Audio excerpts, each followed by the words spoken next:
United Airlines losing altitude today, down almost 7% after the company announced a deal with Boeing to buy up to 200 787 Dreamliners, the biggest ever wide-body order by a U.S. carrier.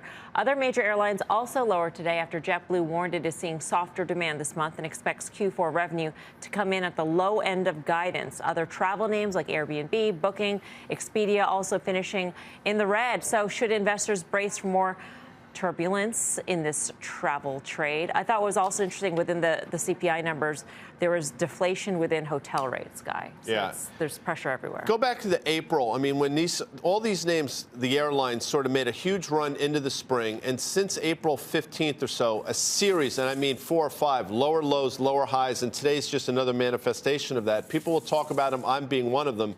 Delta's great on valuation, great balance sheet, all true. The stocks have been really difficult to own and hold over the last 6 or 7 months. They will find a level. You'll get some capitulatory move. I don't think you saw it yet. Quickly, in terms of Boeing, which I think a lot of people love now.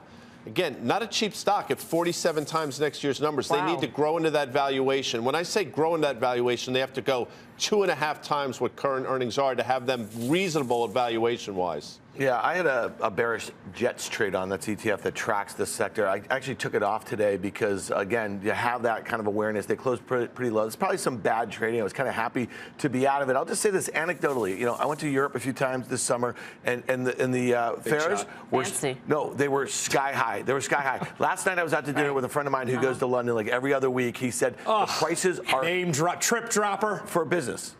He said they're plummeting.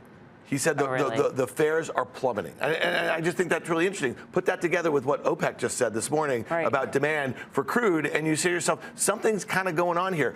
Bookings, Expedia, they all had some stuff to say here. It's about global recession. It's about a recession here. So it's reacting. And it's been, to your point about fuel. So fuel has been high. So there's been tremendous headwinds. But taking it back to the news of the day, I thought within that 787 Dreamliner, is it 787? Mm-hmm. 777. Yeah, beautiful plane. But the 737 MAX, they also reordered those. That's a big deal.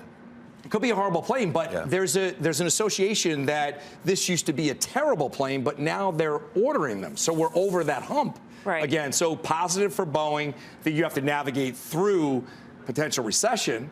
But I also think that these names probably could go higher. But we have to get through that global issue that you just referred to. Which brings us to the, once upon a time, airlines used to spend a lot of money, rack up all sorts of debt just when the economy was turning south, Banu. And it feels like we may be entering that chapter of the airline industry once again. I mean, granted, they cleaned up their act a lot during the pandemic. They had to. But are we back to where we started? Well, they were fighting for survival there, without a doubt. I think you make a really good point. I mean, anecdotally, yeah, I think it's positive for Boeing there as they try to shore up free cash flow and kind of get the turnaround story there. I think the airlines have lagged that a little bit. For one, if you look at the November reading, you're seeing that airfares were up, I think, mid-30s, 33, 34%.